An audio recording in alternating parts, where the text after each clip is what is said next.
It is literally the day before election, and a lot of people have got either election fatigue or election fever, depending on what's going on with the elections and how you've been handling the elections. I've actually got a friend of mine, Jan Cromartie, that is in Milwaukee, one of the bellwether states, and all along those lines. So a lot of people will be paying attention to that swing state and everything along those lines. There are seven of them, including the state where Jan and I are from, which is North Carolina. But as a longtime Democratic operative, I would say, and everything like that. He has been sent to Wisconsin to work the polls in that particular state. And I know he's been on our network a few times since the election and it talked about how things are being received there. I know here in North Carolina, I think we had a record setting turnout in all in that space for early voting. And I was actually talking to another friend of mine earlier today, and he was saying that he has heard through the grapevine that Trump will not be winning, but I've heard that it's a neck and neck tie and all along those lines. So it is definitely going to be very close to see how this all plays out and all along those lines. And I am of the opinion that nobody really knows. Maybe my first guest and only guest on this particular edition of the radio show might have some ideas and might have some ideas as to which way it is going, because he talks about a number of these very important things, including some of the institutions that are out there. Because we were actually just talking earlier today on the media show about how media has impacted the race and all along those lines. And as a journalism major, have been studied under many great professors, one of them being the former press secretary for Lyndon B. Johnson when I was at Marquette University. And all along those lines, I sometimes am frustrated by the nature of media and how media can sometimes get into the sensational side of coverage and all along those lines. And a lot of people, in my mind, especially with the popularity of social media, have found silos that they are covered, that they are comfortable with. I would argue that many MAGA voters are probably spending a lot of time watching Fox and all along those lines, whereas some of the more liberal and progressives might be spending a lot of time watching MSNBC. And as a fan of Walter Cronkite back in the day and Charles Kuralt, I sometimes wonder where are the journalists of that type and all along those lines. But I'm going to bring in William Cooper and see what his thoughts are around this, because he has written a very important book and all along those lines. And maybe he's got some speculation as to what we can expect on tomorrow, even though I'm also hearing some people guess that we may not even know, like we didn't know in 2020 until a day later or a week later, or who knows what, if it's as tight as folks are speculating. And I've also heard some people, including some that are in the betting space, because one of our panelist that is on our World Edition is into the poly market, and he was talking about a possible Trump landslide. I don't know that I see that, but other people may see it, and all along those lines. So, really quickly, if you would kind of introduce yourself to our audience, William, and also say where you are thinking we could be heading on this day of the election. In past elections, I had done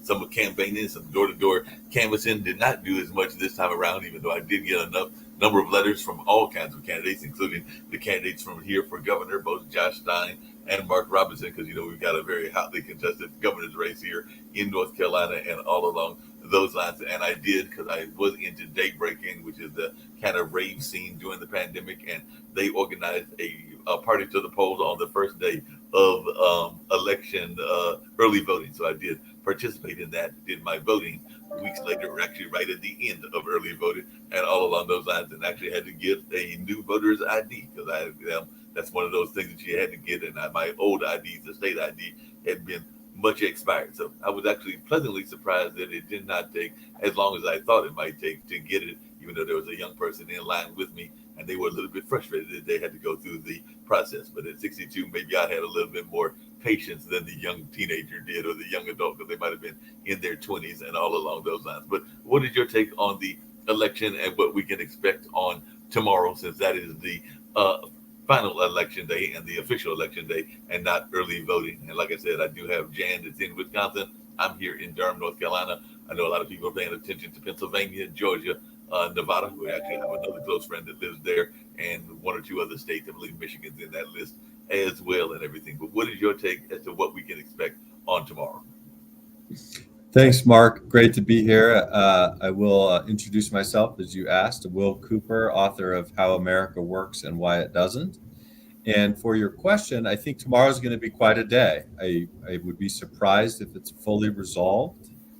I think there's going to be enough drama and activity that the odds are above 50% we do not get a full resolution tomorrow. I think it could extend multiple days, potentially even a week. If it's close, I think it could drag on for weeks in the courts. I mean, Bush v. Gore dragged on for weeks. That was at a much more civil, less polarized time than today. So if it's a really close election, and I don't think that's necessarily likely, but if it's a really close election, it could drag on for a very long time. My prediction is 1 to 2 days, but the outer bounds is in the weeks. Why do you think we are at such a divisive time? I know that your book somewhat talks about this, but just out of curiosity, it does seem, and I was talking about it earlier, because one thing that caught me off guard this morning was we lost a musical legend, and all along those lines, and I mean, he is definitely up there in age, so I shouldn't be surprised in the sense that he passed away. But one of the achievements of Quincy Jones was a very popular song called "We Are the World" and everything. So it was definitely about unifying us as a people, and there were other things around that same time, like Farm Aid and Live Aid, and a number of other projects that seem to unify us as I would argue, not just a nation, but a world. But it definitely seems in the United States that we have people that literally are divorcing each other over even friendships, not just marriages, over certain stances that they have, whether that's LGBT rights or whether that's bathroom rights or a number of other things. So in your mind, why do you think we are as divisive politically as we seem to be?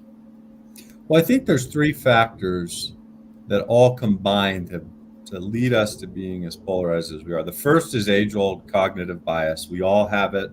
It's part of being human. Confirmation bias, where we interpret facts consistent with our existing worldviews. We all have it to different degrees, but it's just a part of human nature. That's been exacerbated by the second element of the three, which is social media and the internet, where you can gravitate towards what you want. You can avoid what you don't want when it comes to political content. And that just makes those biases even more pronounced. And what you would want in a political system, when you have a population that has those exacerbating biases, is a political system that dampens that passion, that calms the polarization. But ours does the opposite. It turbocharges them with the two-party system, where you have two juggernauts battling every day, gerrymandering, closed primaries, and other deficiencies. So it's really the three things: cognitive bias, the internet, and the political system.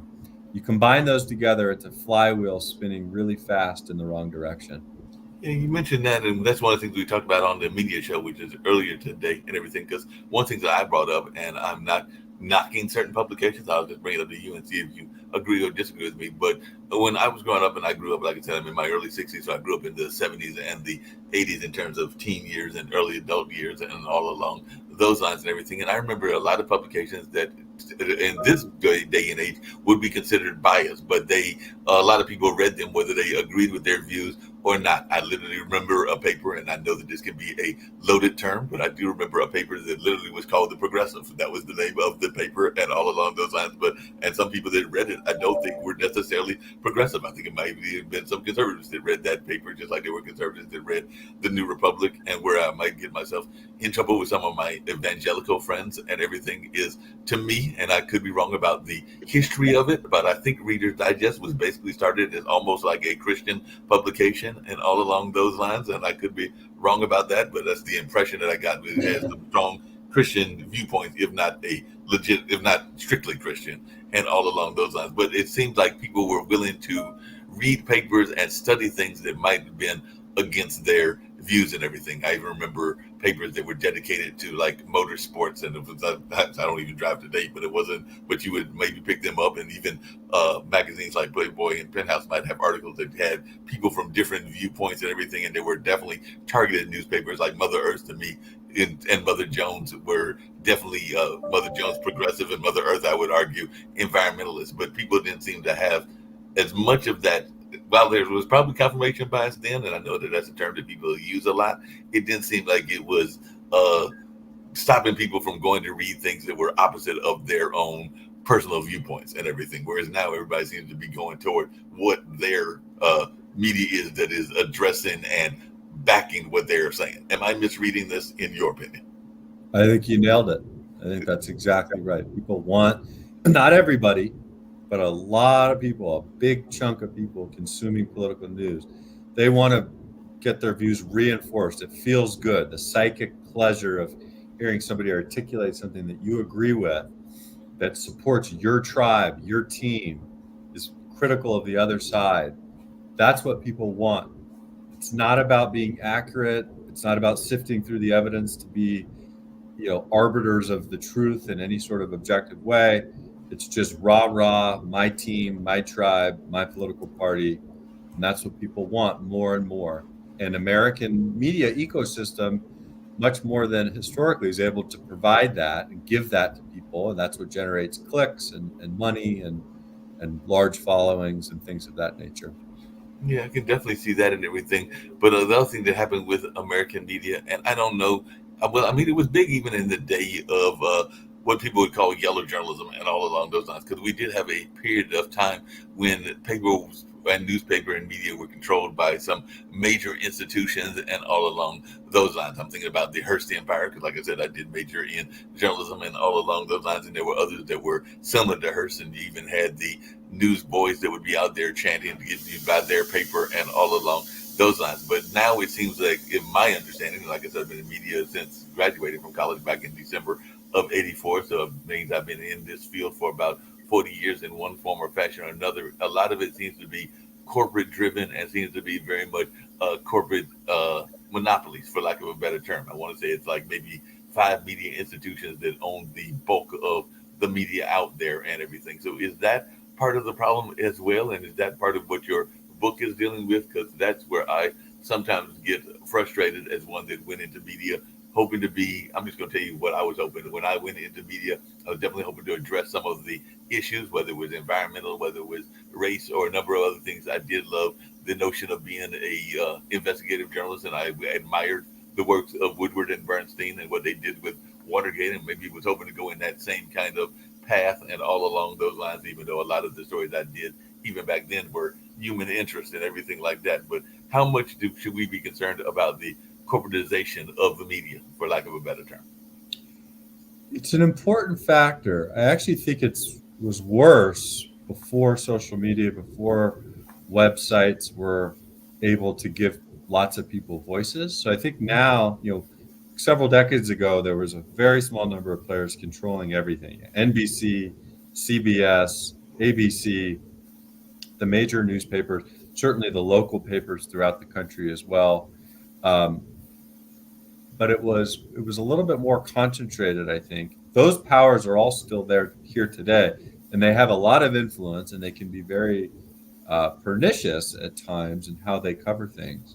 But what we have today is an ecosystem that includes that, but also includes a lot of other people. I mean, there's, as we are here now on your podcast, right? There's lots of podcasts, lots of bloggers, there's Substack, there's Twitter. So you have a mix of big corporate behemoths controlling lots of information, and then a fragmentation of other sources as well. So I think it's quite a mixture today of both elements. Yeah. But the title of your book is How America Works and Why It Doesn't.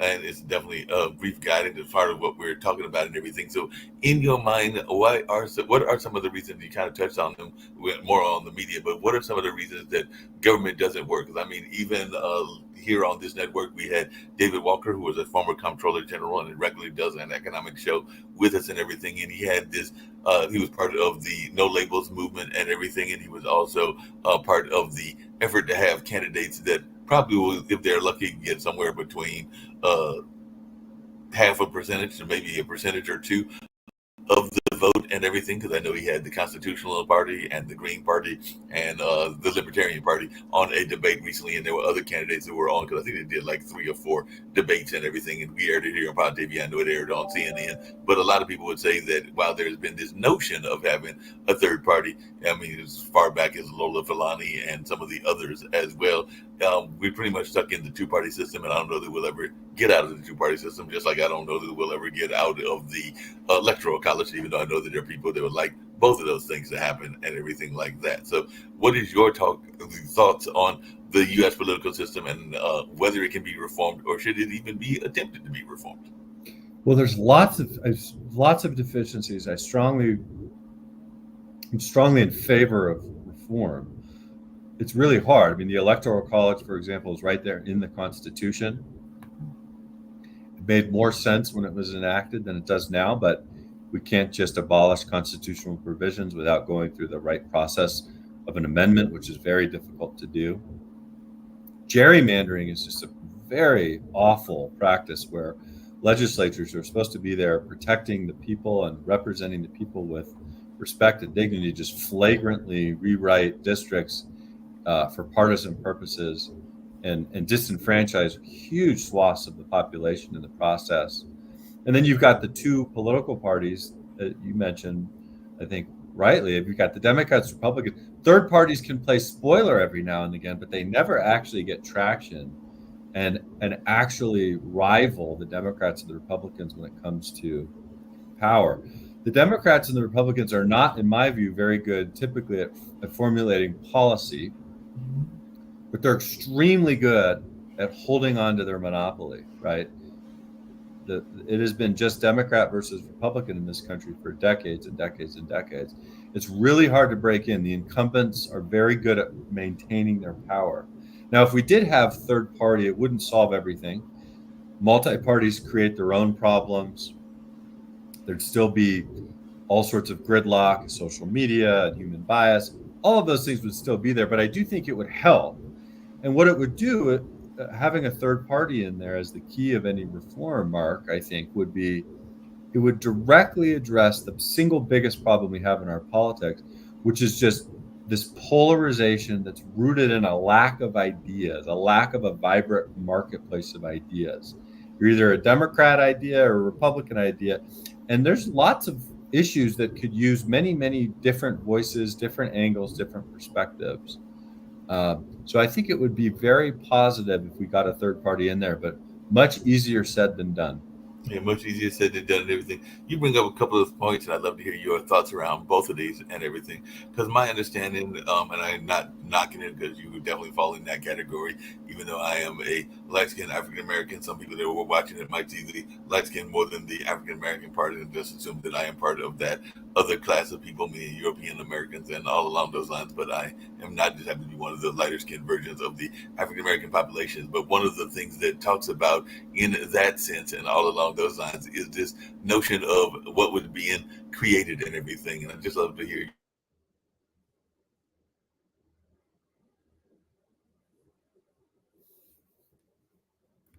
your constitution of equals and everything, allows that were created in the early government and all along those lines. Women didn't get the right to vote till much later, and African Americans and other minorities as well. But there is this notion that it was a society created to where all men are supposed to be created equal, even though it was created at the time of slavery. So that becomes a paradox that some people have a hard time dealing with. It just like there's this notion, even though it is my understanding from some of my friends, including some Christian ministers, that it is not in the Declaration of Independence or any of the other declarations that we are a Christian nation. But you watch some of the politicians on both the left and the right, you will get the impression that it is a Christian nation. But I think a past guest on one of my shows actually brought up that some of the things like the Christian element that is brought up on the dollar bill and some of the other things weren't actually instituted until well into the 19th or maybe even the 20th century and everything like that, that they were not there in the early documentation and all in that space. So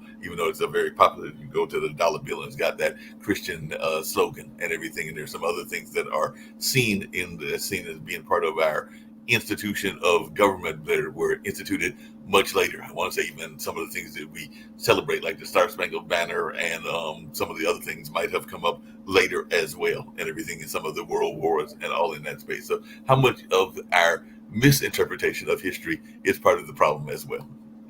I think it's a great point, Mark, and it's a big part of it. I mean, Americans are consistently misinterpreting history. Now, lots of history is open to a variety of interpretations, but many interpretations can't be squared at all with the basic facts. And a larger point that's related is civics.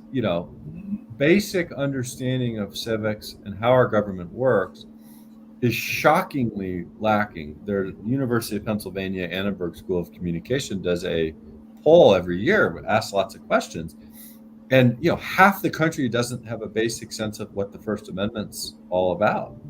A huge chunk of the country doesn't really have a good handle on the three branches of government, right? The executive, the legislative, the judicial branch, and what they do, what their functions are.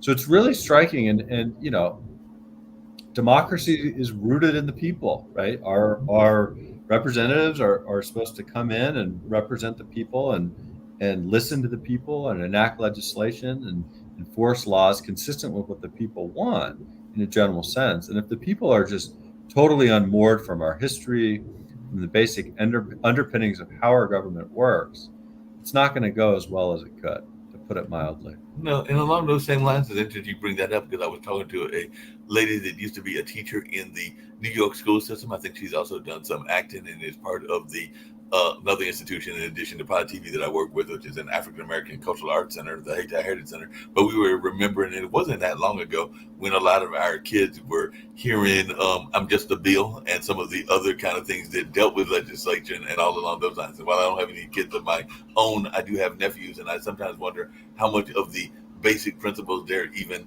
learning, because there was that whole notion, I think I'm just a bill, and some of the others were part of Schoolhouse Rocks, and I don't even know if Schoolhouse Rocks is still out there as much as it used to be. So do you feel that our school systems are not teaching enough of basic civics, and that is part of the problem? It is. I mean, civics is really important. It just is. You need to understand the basics. Not everybody needs to be a wonk. Not everybody needs to be like you, Mark, and have this deep understanding of history and how all these things work.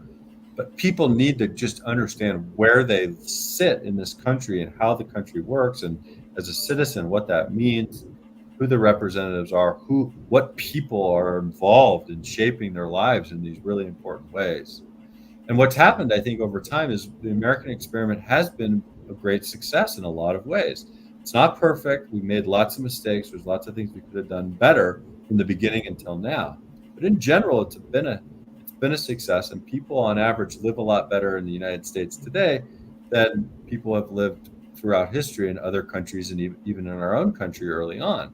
And I think there's a complacency and just a sense of taking things for granted, that the stability that we have compared to historical government structures is just the natural state of affairs. It's not. Things can change, things can go sideways.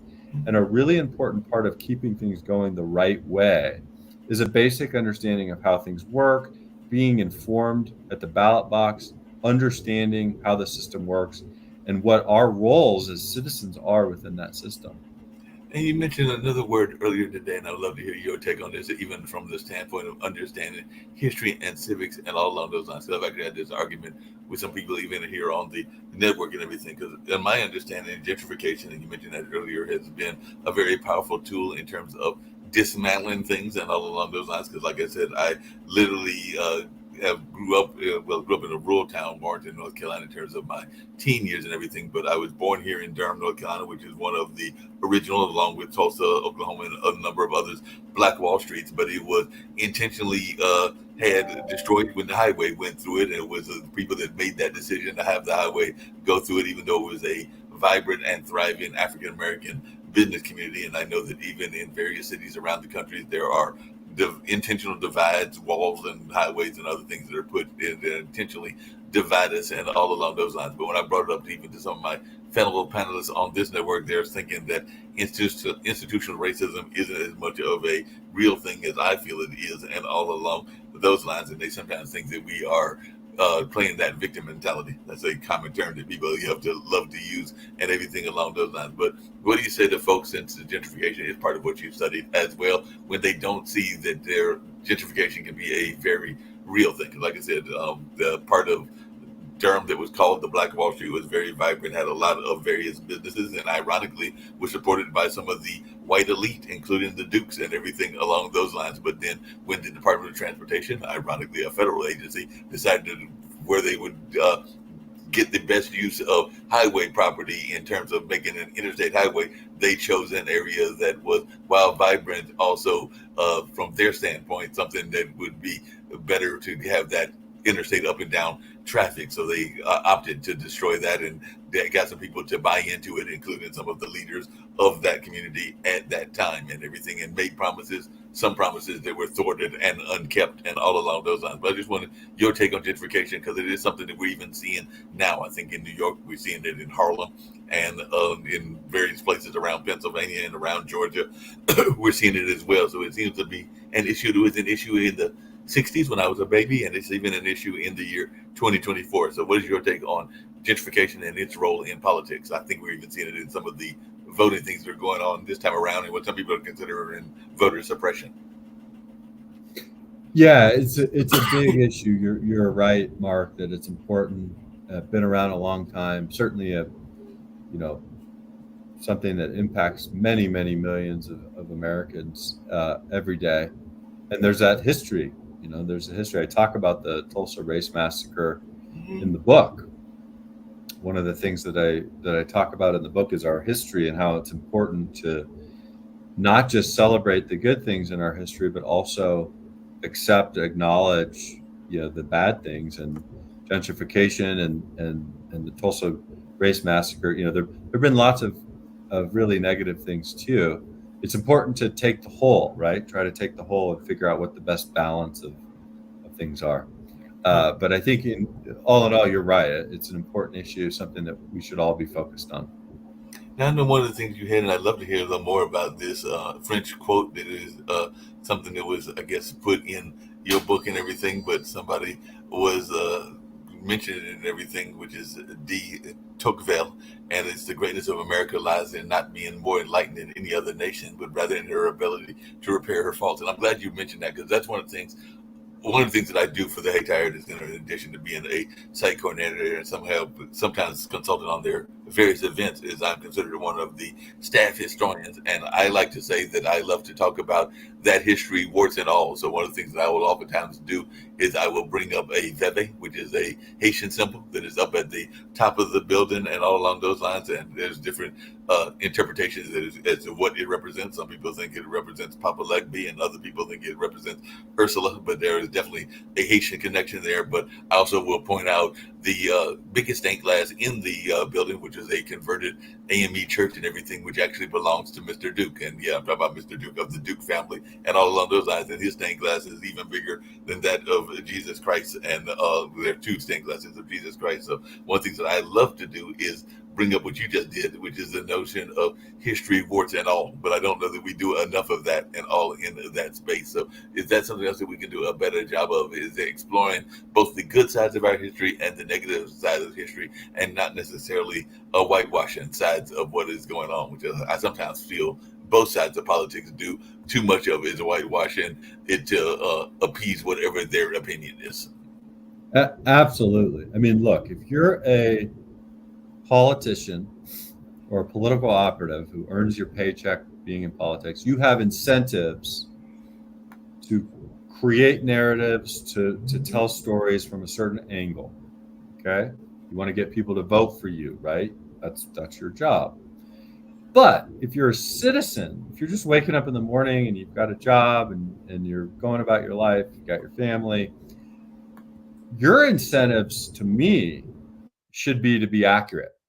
Your incentive should be to understand reality, be accurate, cast intelligent votes, contribute to your community in ways that impact things in a positive way, and having a good handle on cause and effect and history and how things work.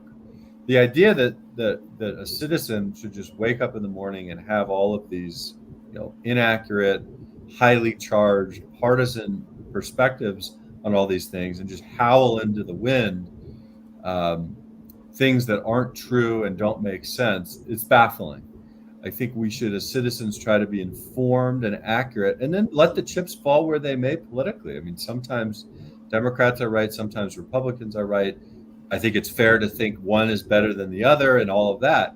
But the idea that you should just jump on your bandwagon and spin out these cartoon narratives at one side or the other, when you're just a citizen and you're trying to participate in society, it just doesn't make any sense to me. It's much better to be right and independent than wrong and in good standing in your tribe. Yeah, that makes sense. And along those same lines, everything. One of the things that is oftentimes fascinated me, and I'm not going to say actually the last time I voted, which was a couple of days ago, and everything in the last days of early voting and all in that space, is this notion of a lot of people, in my mind, vote according to what people are dictating to them to vote. Because I wish that the electorate would be more informed, but I know a lot of people that are, for lack of a better term, and I think both talk about this, the lazy voters. So they will get the letter from the Sierra Club or whatever the PACs are, because we've got various PACs here in Durham, North Carolina, and they will vote according to what those PACs have determined that they should vote. And then if you even ask them why they voted, and I know voting is a private thing, and a lot of people don't know which way you voted, one way or the other, but if you push them on it, a lot of people will admit that they have voted according to what the sheet of paper told them to vote, and sometimes it's even from the different parties as well. So I just wanted your take on that, because that to me can be frustrating. And I'm not saying you got to know every issue, because we know there's a lot of issues, including the local politics, that are impacting us in some ways even more than the federal politics and everything, like who's your sanitation commissioner, if you have one of those, or who's your zoning person, and a number of other kinds of jobs that are important like that and everything. But what is your take on this rise of the PACs and the interest groups that seem to control a lot of the way people vote? Yeah, it's not healthy. I mean, I think the basic premise of democracy is that everybody's vote is equal. One person, one vote. It's impossible to get that perfect. It's just, especially in a country our size, there's going to be frictions and imperfections, and certainly at the margins, you're going to have challenges. But that should be the goal. The goal should be every adult has a vote, and the closer we can get to it, the better, and that it's all equal, and that it's not disrupted by rules, that it's not impacted by huge pools of money pouring in and impacting things unfairly. I mean, we should want our democracy to function in a fair way. I mean, that's the basic premise of the system. There's lots of distortions, and Mark, I think you put your finger on one of them, which is, heavy concentrations of power that can do a whole lot to influence things that an ordinary citizen might not be able to. And all that does is distort the franchise. It's something that we should try to push back on. Yeah. And one of the theories that has gone on, and I think it happened even with one of the other people that you mentioned in your book and everything, because I do remember when Jesse Helms was living, and I definitely remember Newt Gingrich and the Tea Party. And there are some people that would argue, I'm not saying that they're right, that the MAGA wing of the Republican Party is a continuation of that wing and everything along those lines. There are other people that are saying that it's just people that are frustrated with the system, kind of that drain the swamp kind of crowd and everything. And I've heard similar kind of things from the left, because I think that even Obama himself wasn't too pleased with the structure of the system and all along those lines. So I just wondering how much, well, two things. One, do you think that Newt Gingrich and the Tea Party are connected to the MAGA wing? And then if I can add a second part of that, do you think that there is dissatisfaction overall with the political system, which is why we've had a rise of both the MAGA wing and I would argue a rise of Obama as well? Absolutely. I mean, I think the origins of MAGA can be found in the Tea Party and probably predate that. There tends to be long historical lines to big, powerful movements. And I think it first became really prominent with Newt Gingrich and Republicans in Congress, and then the Tea Party. Just the anger, the willingness to do things that are irrational and hurt everybody in politics. I think that those are really important origins of what we see now. And yes, there's a dissatisfaction. I think there's a couple principal reasons for the dissatisfaction. One of them is what I talked about earlier. I think a lot of people just take for granted how the system is working, and their expectations for what government can do have been distorted by relative peace and prosperity now in the United States compared to historical comparisons for decades and decades, and people are just don't have a good context for what government's supposed to do and capable of doing. So government gets a lot of blame. there's plenty of room for improvement with government. Don't get me wrong, but I think sometimes it gets blamed unfairly, and that leads to resentment. Another big factor behind the disillusionment with government, I think, is globalization. The globalization played a huge role in making the economy function the way it does. Stock prices have gone up tremendously over the last several decades. A big part of that is because U.S. companies are now overseas so much more, and there's so much more revenue flowing into the country because of that. But that unseated a lot of local businesses, a lot of steel mills in swing states and small towns, and companies that used to do things in their town, and families that used to run those companies have been decimated. And there's economic arguments for why that's okay, right? It lowers prices for people, creates a more efficient system. But the victims, the roadkill, so to speak, have been very, very damaged, and they're angry. And I think that's a part of it as well. A lot of that is gravitated towards the MAGA movement. So there's a lot of disillusionment, and I think some pretty palpable reasons why. Along those same lines, the other thing that I've heard a lot of people talk about in the political landscape is this notion of institutions, and we kind of alluded to one of them because, like I said, I did grow up in the Walter Cronkite era of media and everything, but there's also been a notion of the politicization of other institutions, including the Supreme Court. I know a lot of people, not just women, but others, that were upset at the decision of Dobbs and all along those lines, and the overturning of Roe versus Wade and everything. So there are definitely some people that were upset about that, and Absolutely. were feeling that it wasn't that it was more political. But then you've got people, including some people on this network, that have said that it always should have been a states' rights issue, and all along those lines. So what is your thoughts around it? Because even Trump himself has said that he feels that the courts have been politicized against him. And I know that there are people on the left, including members of the squad, that would probably argue the same, but from their perspective and everything. So what is your take on some of these institutions that in the past were seen as being quote unquote neutral, even though they took some very controversial views, even when they had the views of desegregation and all along those lines? But so that would be a political view as well. But what is your take on that as an author? Yeah, there's lots of big reasons why people are upset. I think the court is a good example. So to me, if you need, you can go again. You can always go back further and find connective tissue with these things. But I think Bush v. Gore in 2001, where the Supreme Court ruled in favor of George W. Bush, and he won the presidency over Al Gore as a result. I think that was an enormous moment for the country, for obvious reasons, but particularly with the court, because George W. Bush turned around and nominated John Roberts and Samuel Alito. So the court went right, when if Bush had won, if Gore had won, it would have gone left. And so the Supreme Court's decision radically changed the course of history for itself. And it was a hard decision, and the Supreme Court had to make a decision, and it was going to upset half the country no matter what it did. So it just worked out that way. But I think Democrats and liberals were deeply injured and offended and angered by that. And then watching Roberts, watching Alito. And then fast forward a few years, Mitch McConnell refuses to confirm Merrick Garland.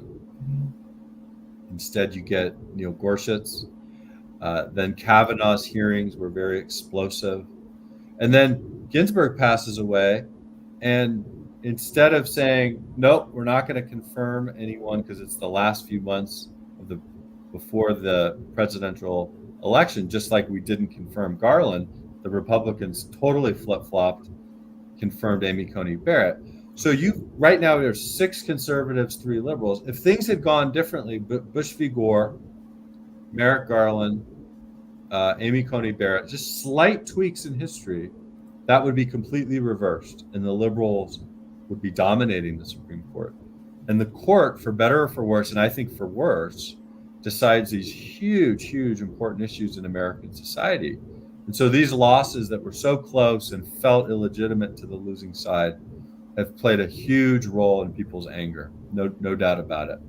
Yeah, just along the same lines and everything, there's this notion that if a party loses, they will have to reassess themselves and everything, or that there might be an implosion. That's some of what I'm hearing in media outlets, not just here on Pod TV, but just in general, because there is some speculation that if Trump loses, that MAGA will maybe implode, kind of the way that some people would say the Tea Party imploded and everything. But I'm also hearing people that are saying that if the Democrats lose and Kamala Harris doesn't win, that the Democratic Party will have to reassess its viewpoints and maybe become a little bit more center, because there are some people that argue that it's gone a little bit too far left, even though I personally think that people like the Squad and some of the people that are part of the Squad, including Rashida, who's out of Michigan and has certain views around the Palestinian situation, would argue that it hasn't gone far enough to the left and everything. But then there's been talk about how that because of certain things that have happened within their organization as well, it's a much smaller organization, that they have had some implosion as well. I'm thinking about Jamal Bowman and what went on with him and a couple of others that lost and everything. So how much is there safeguards in the system in that some of these movements, for lack of a better term, wind up either imploding or sometimes being sabotaged from without? Because I think that that's what a lot of people that study history would argue happened to, like, the Black Panthers and some of the civil rights leaders, because there is no doubt that some of our government institutions targeted some of the leaders, whether they were moderate or whether they were a little bit more far left and everything. So what is your take on some of this kind of implosions? It's a great question, I think to me the Democrats and Republicans are different. I think the Democrats have gotten too carried away in certain respects and too radical in certain ways, but I think it's all within the normal range, right? I think it's normal that political parties can have, phases where the moderates have too much impact, phases where the extremists have too much impact. So it all feels normal, including a very wide variety of views and lots of dysfunction, but normal. That's what a normal political party is prone to do. The Republicans is very different. It's very abnormal. It's an extreme outlier. I think Donald Trump is truly unique, truly an outlier, truly an aberration. I think if the Republicans lose this presidential election and Trump finally is off the scene as the Republicans' champion, I think you'll see a dramatic change. It's very hard to predict what that'll look like, but the party's so entwined with Trump that it has to change dramatically. My prediction, and perhaps this is diluted by motivated reasoning because it's what I really want to have happen, but my prediction is that Trump will lose and there will be a reversion towards the mean in the Republican Party, and it'll go back to resembling much more what it used to look like when people like Mitt Romney and John McCain were its champion. There were still elements of extremists within the party, as again there always are, but the party itself was much more coherent and rational, and that's what I think is going to happen over the next few years, a reversion to that more rational Republican Party. What about on the Democratic side? And then I know we're getting ready to wrap very shortly and everything, but what about on the Democratic side? Because like I said, there have been some people that felt that Bernie did not get the respect that he needed to get from the Bernie, as far as the Bernie bros are concerned. And like I said, the Squad seems to have even moved to a more centrist view. And some people would say that AOC might have been a little bit more radical, and some of her partners still have some radical views around certain things, particularly around the Middle East and all along those lines, or what are perceived as radical. I don't necessarily always think that they are radical, but I know that that is the perception and everything. So do you think that there's going to be a push toward the centrist side in the Democratic Party? It's hard to predict. Joe Biden was a centrist in general, I think, but he was able to work well with the progressives and he beat Trump, inaugurated in 2021. I don't think Kamala Harris is a radical either. I think she's more moderate than anything. If you look past some of the rhetoric and things she said while campaigning at various times in her career, she's actually pretty moderate. So my sense with the Democrats is, again, much more normal. They'll learn lessons, but the aberration of Trump also makes whatever happens with Trump less applicable in the future, right? There's less lessons to learn necessarily, because it's very unlikely in 4 years Trump runs again. I mean, he'll be in his mid 80s at that point, and just actuarially, that'll be difficult to happen. Certainly can't rule it out, but I think the Democrats are more in a traditional realm of learning lessons, making adjustments, courting constituencies, but not in sort of this, convulsion that the Republicans find themselves in. Well, the last question I was going to ask you as we get ready to head out the door, and I definitely appreciate this conversation. Hopefully, you can come back on this show and some of our other shows as well, maybe even after the election. But on just about all my shows, I ask folks to tell how they can be reached if you want to share the book, and we will put it on our bookstore if that's all right with you, because we have a bookstore attached to Pod TV and everything. It's an Amazon bookstore and everything like that, and I'll gladly add yours to that list. And we got David Walker's and other books on there as well as various other past guests. But if you want to tell how they can get a copy of the book and just in general, and any other words that you didn't get to that you'd like to share. And I, on most of my shows, love people to give a message of positivity, because Pod TV is a global network, so it's something I try to get all my guests to do on all the shows that I'm part of, call it my own personal ministry, and all along those lines and everything. But any words of positivity that you would like to share, how you can be reached, and any last words that you would like to share that you haven't got to. Thanks, Mark. It's been really great to be on your show. I'd love to come back and really appreciate your time. I'm easy to find online. I write a column for Newsweek. I also have a website, will-cooper.com. That's WILL-COOPER.com. And my book, How America Works and Why It Doesn't, very easy to Google that and find it at your online bookstore or your local bookstore as well. Really love to come on and talk about these things. You have a great show, so appreciate you having me. Positivity, super important. The best place we could end. Thank you for teeing that up. I think we should be positive about the election. It's going to be a white knuckle few days, maybe even few weeks. But I think no matter what happens, looking at things through the long arc of history, the United States will be okay. We will muddle through whatever happens.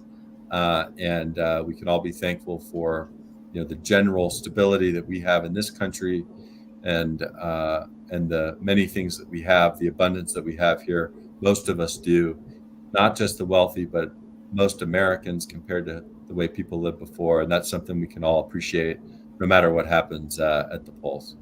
No doubt about that. Just really quickly, as we're heading out the door, and I'll play that same intro that I played at the beginning for those that have not voted. And like I said, I know here in North Carolina we had record-breaking voting turnout and everything, but a number of people will be voting on tomorrow. So I'm urging everybody to vote. So do you have any thoughts as to why people should go out and vote tomorrow if they didn't do early voting? Like I said, I'm assuming you were probably an early voter. I know I was an early voter. As I was talking to my mom, she reminded me that my younger brother and only brother, because that's just the two of us in terms of siblings and everything, likes to vote the day of. And I know that there are some other people that like that attitude as well. They're not big fans of early voting. They like that system of going the day of for whatever reasons. Maybe it's just a tradition or whatever along those lines. So what would you say to those that have not voted, that want to vote, no matter what the side of the aisle that they are hoping to vote for, in terms of the importance of voting? Before I play this closing video, there was the opening video as well. Get out and vote. It's super important. First, though, do some research. Learn about what you're voting for. Make an informed decision. I think both of those come together. Just being informed but not voting, just voting but not being informed. Neither of those alternatives is what this country's all about, what our democracy is all about. So read a book, read the paper, do some online research, figure out what's happening, and then go cast a vote in a way where you think the right candidate can make yourself, your community, your country better. Yeah. Appreciate you saying that. The other thing I would add to that is to vote on the down ballots as well, because as I mentioned earlier, a lot of times those kind of offices can be just as important, if not more important, in your day-to-day life than the president. And I'm not knocking the president, but I do know that a lot of those, whether it's your city council, your town commissioner, the person in charge of sanitation, the people that, even the dog catchers, that for those people that have things like the dog catcher and things like that, that those down ballots can be important as well. But as William Cooper said, study their positions as well, because you don't want to just vote for him because he's your best friend. You want him to actually have the qualifications for the job, and all along those lines, and all in that space. So definitely vote the down ballot, but also make sure that you are staying informed on the down ballot as well. So on that note, we get ready to get out of here. I've had a fun time in this almost hour-long conversation with William Cooper, and look forward to having him come back in the near future, maybe even on our political analysis shows that we've got here on the network, including one that we'll be doing on the day of. And I think American Politics is going on right about now, or it'll be going on later on this afternoon, which is a new show that's analyzing politics here on Pod TV as well. And that one then features David Walker, who I mentioned earlier, and Steve Rao, a city councilman for this area, who is out of the Morrisville area, Morrisville, North Carolina, which is a suburb of Raleigh. But on that note, we're getting ready to get out of here, but we got other exciting programs, including a lot that'll be dealing with the elections over the next 24 hours. And like William said, we might be talking about it a week or two later, still trying to figure out who won or who lost and all along those lines. But definitely looking forward to the conversation with many people over the next several days. And last but not least, if you're here in Durham, North Carolina, and all along those lines, that other place that I'm going to run to in about an hour and a half, the Hayti Heritage Center, will be having an election watch party. So you can get some drinks, you can get some, maybe even some food. I'm not sure that they'll be providing that. And you can either be happy or sad, depending on what the results are and what you are hoping the results will be. But you can at least do it in the company with other people as well. And then I think Reverend Barber, who many people know as the repairer of the breach, is scheduled to speak on Friday. So he'll be at that venue on Friday, and he'll either be very happy or very sad himself, because I know that he's very much in the progressive or liberal camp and all along those lines. So he'll either be cheering on the victory of Kamala, or he might be frustrated at the victory of Trump. But as I like to say, only time will tell, and we'll find that out as we get ready to get on out of here. So like I said, William, great having you here, and I look forward to having you back in the near future. Thank you.